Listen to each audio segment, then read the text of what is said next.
isso. Então, eu gosto muito de iniciar essa palestra sempre com essa fotografia, que é uma fotografia da Caverna das Mãos.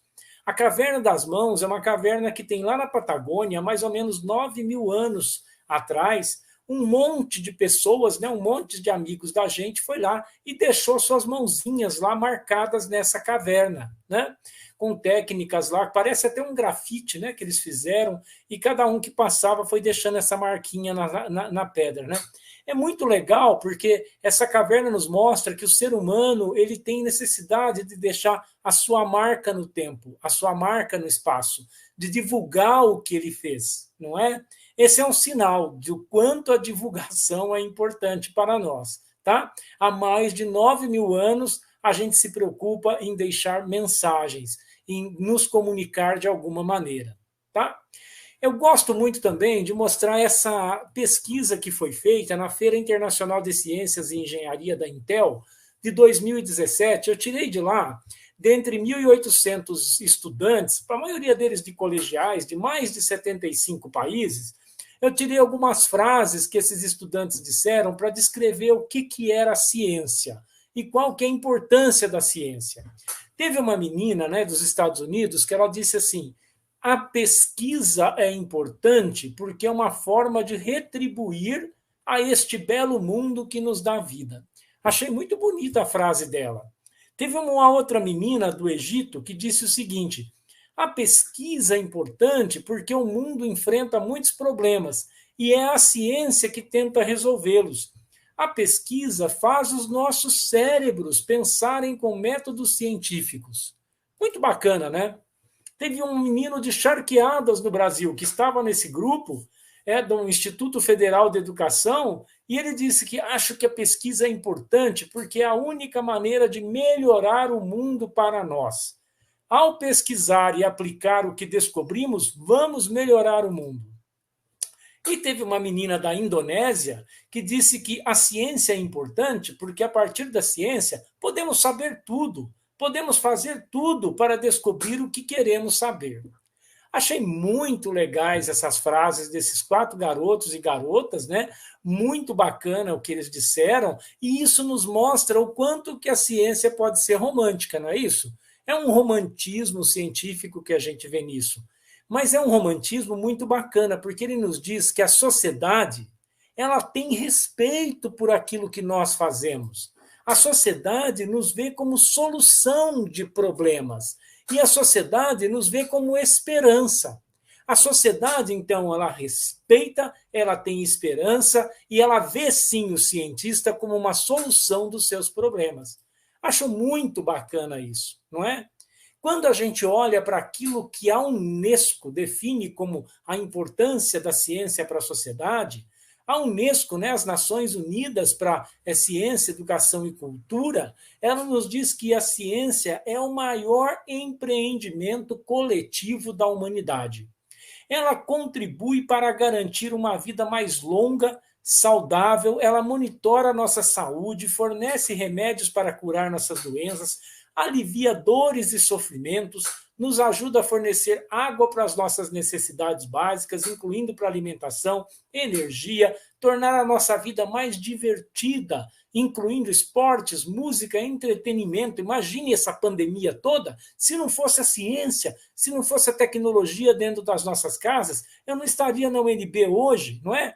E por último, ela não menos importante, a ciência nutre o nosso espírito, né? Ela nos faz nos sentir vivos. E isso Darwin já mostrou para a gente há muito tempo atrás. Darwin deixava muito claro que ele se sentia vivo pela ciência que ele executava, que ele praticava. Tá? Muito bem, então. Quando que começou essa coisa de ciência? Quando que a ciência passou a ter um papel transformador na vida na Terra? Nós imaginávamos que o ancestral comum entre os seres humanos, né, o Homo sapiens e o Homo neanderthalensis, né, estava por volta de 400, 600 mil anos atrás. Hoje nós sabemos que pode ser mais antigo ainda isso. Pode ser por volta de 800 mil anos atrás que o homem já passou a ter um papel diferenciado na natureza. Mas mais claramente, como nos diz o Harari, né, a ciência ela se modifica mesmo a partir de 70 mil anos atrás. De 200 mil anos atrás até hoje, nós não apresentamos quase nenhuma mudança física, mas nós tivemos uma grande evolução intelectual que deixou a evolução física para trás. E isso ocorreu principalmente há 70 mil anos atrás. Aconteceu alguma coisa com a gente, né, com o ser humano, alguma mudança genética muito grande que nos deu um alto poder de cognição. A cognição, gente, é das nossas mais importantes funções psicológicas, porque ela atua diretamente na aquisição, no processamento, na percepção, na atenção, na associação, na memória, em fazer raciocínio, juízo de um conhecimento, imaginar, pensar aquele conhecimento e externalizá-lo através de uma linguagem. Foi essa revolução cognitiva do ser humano de aproximadamente 70 mil anos atrás que permitiu as outras revoluções. A revolução agrícola, a científica e a que nós vivemos hoje, que é conhecida como aumentativa, né? Que é o ápice do antropoceno. Né? Talvez um novo grande salto do antropoceno. O pesquisador, então, em todas essas etapas, ele foi uma mola propulsora de mudanças extremamente radicais na sociedade. Tá?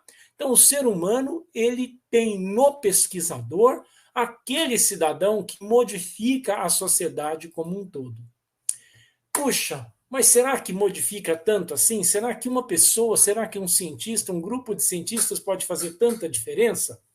Olha, gente, um ou poucos fazem muita diferença. Eu gosto sempre de falar do nosso amigo Darvão, né? O Darvão está aqui de novo, tá? Mas o Darvão, então, ele nos dá um exemplo muito legal do pesquisador como transformador da sociedade. E não apenas uma pessoa. O Darwin era um conjunto de pessoas que trabalhavam junto com ele para a elaboração da teoria da evolução, para dar sustentação à seleção natural e colocar essas teorias em prática, tá? Mas qual foi uma grande mudança que o Darwin deu para o mundo e que poucas pessoas até hoje têm noção disso, até hoje tem uma percepção clara disso? A sociedade darwiniana e pré-darwiniana, ela era baseada no establishment, gente. Nós tínhamos um rei que era constituído por um poder divino, e aí você tinha um primeiro estado composto pelo clero, mais ou menos umas 120 mil pessoas no mundo daquela época. Depois você tinha um segundo estado, que era uma nobreza, os nobres lá, e essa turma toda mandava no resto do mundo daquela época lá que existia naquele período. Nos outros 24 milhões de pessoas que estavam lá, que era quem sustentava o baracubafo do catirifofo mesmo, tá? E aí o que acontece? Quando Darwin aparece com a sua teoria da seleção natural, o que ela diz? Que se na natureza uma espécie ela pode evoluir, ela pode modificar, ela pode se adaptar, ela pode conseguir novas características que tornam ela mais competitiva, melhor naquele ambiente, e ela pode inclusive sobrepujar outras espécies. Ora, isso também pode acontecer com as classes sociais. Então, o que o Darwin dá para a sociedade, o IG liberal daquela época, era uma ferramenta muito poderosa para enfrentar os Tory, enfrentar os conservadores, enfrentar o establishment. Darwin dava combustível para a Revolução Francesa de 1789. Então, Darwin dava a possibilidade do capitalismo florescer, da revolução industrial florescer, e mostrar que você não precisava de um rei divino para que o Estado funcionasse e que as pessoas podiam progredir. Ninguém nasceu pobre porque um Deus quis. Você nasceu pobre porque você deu azar, né? Mas você poderia ter progredido, você pode melhorar e pode mudar de classe. Você não tem que ser condenado a ficar naquilo para o resto da vida. Então, gente, um cientista, um pesquisador, ele tem uma responsabilidade imensa para com a sociedade, porque ele tem um papel transformador muito grande. Veja o que Darwin conseguiu, né? Darwin conseguiu transformar toda a sociedade de uma época. Ele tirou o teocentrismo e implantou o eocentrismo, né? o homocentrismo. Tá? Ele colocou o homem no centro transformador da humanidade, no centro transformador da sociedade daquela época. Tá? Então, sim, o cientista tem o potencial de mudar e de forma irreversível a história da humanidade. Nós somos praticamente Jedis, tá? Então, a coisa vai evoluindo dessa maneira, tá bem? E como que eu dou provas disso para vocês, da importância do cientista? Olha, esse cidadão aqui, a gente não sabe o nome dele, mas ele inventou a roda, tá? Esse outro camarada aqui, o Edward Jenner, olha que importante que ele é. Ele é um médico naturalista que criou a vacina contra a varíola. Foi ele que mexeu nas vacas lá e descobriu a vacina da varíola. E esse camarada aqui, olha, o Robert Oppenheimer, o que ele fez, o Oppenheimer? Ele criou o projeto Manhattan, ele foi o líder do projeto Manhattan, que fez a bomba atômica. Então aqui nós temos 3 pessoas que modificaram a história da humanidade. Não são 3 pessoas, são grupos, né, que estão por trás dessas pessoas sempre. E modificaram a história da humanidade profundamente. E quantos outros exemplos a gente poderia ter aqui? Tá bem?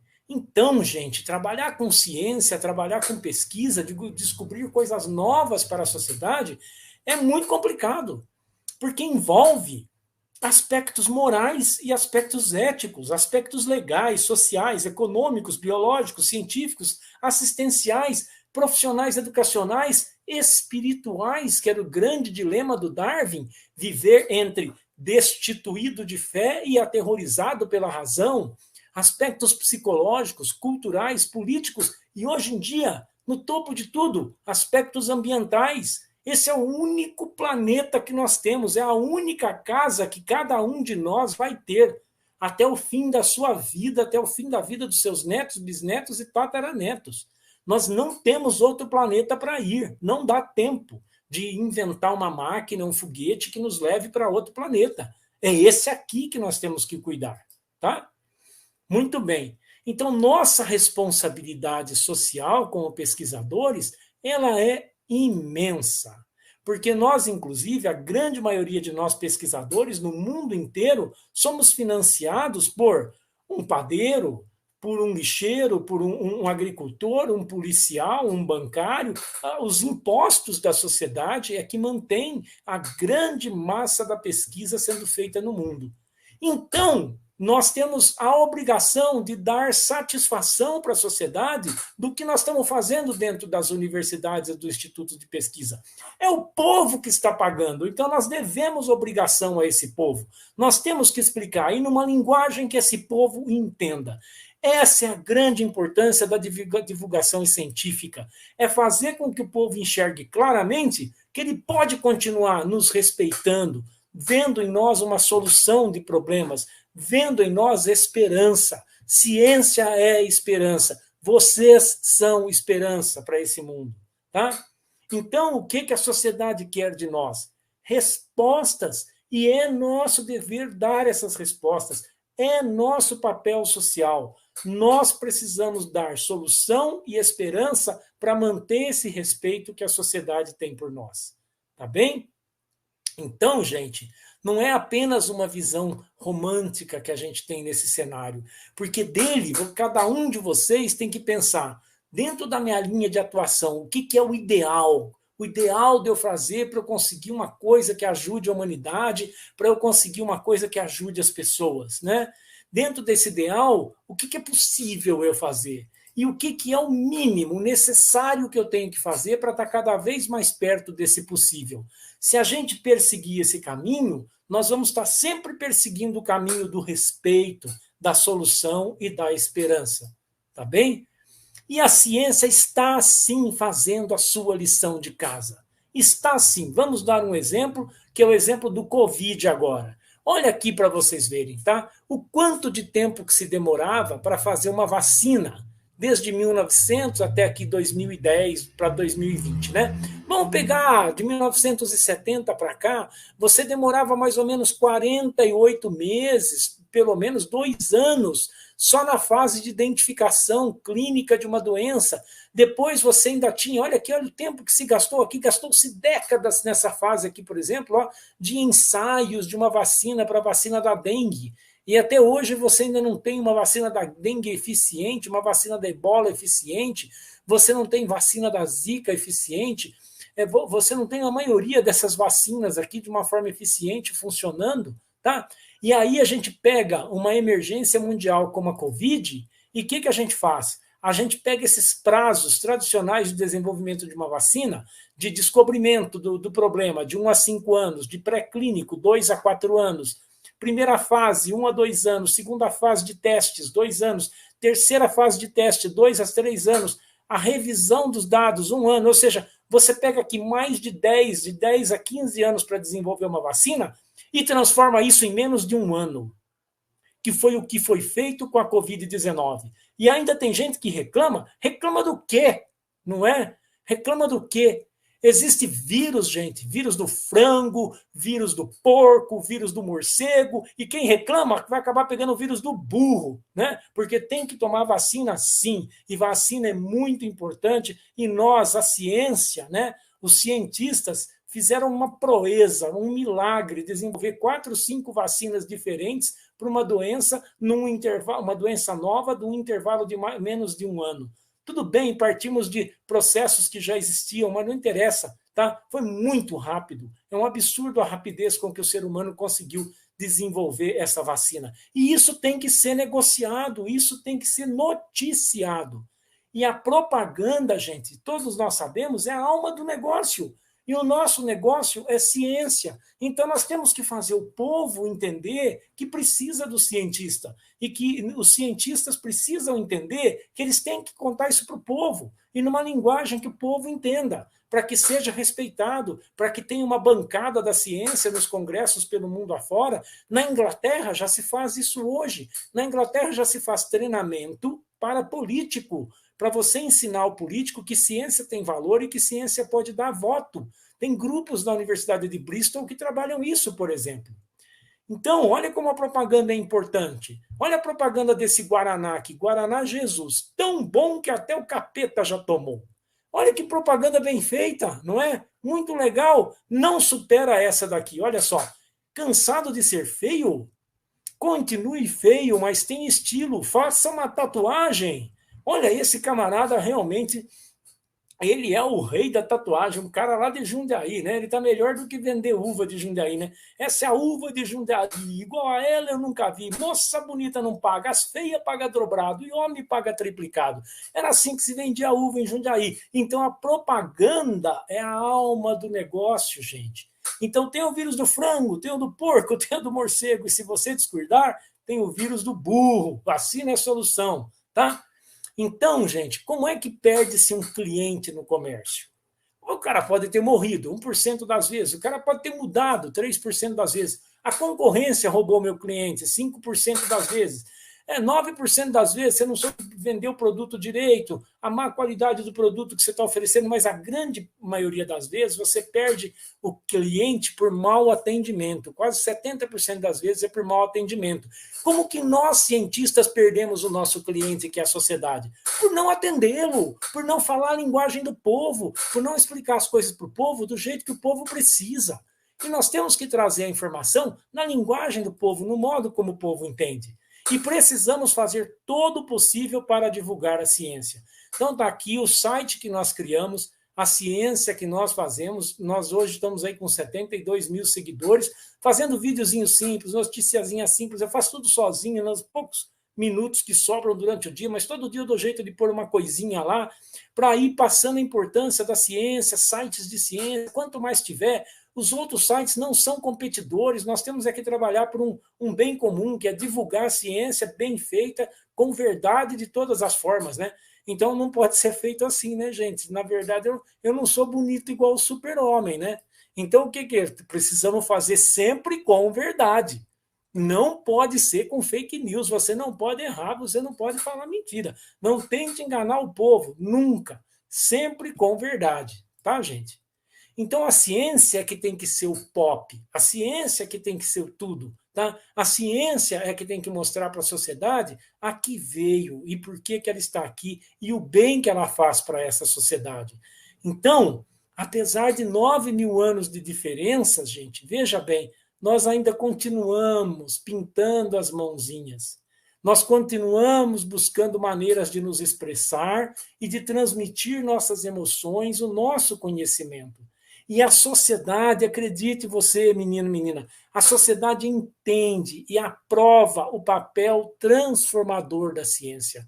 Portanto, divulgar o que vocês fazem, o que o bichinho seu faz no laboratório, que você pode pegar uma mosca, uma larva de mosca, como faz aí o professor Pujol na UNB, e mostrar que ela estava num cadáver e que aquele cadáver tinha cocaína, e ele sabe quanto de cocaína tinha e de onde veio aquela cocaína, pelo modo que ele encontrou aquela mosca e o que tinha dentro daquela larva de mosca naquele cadáver.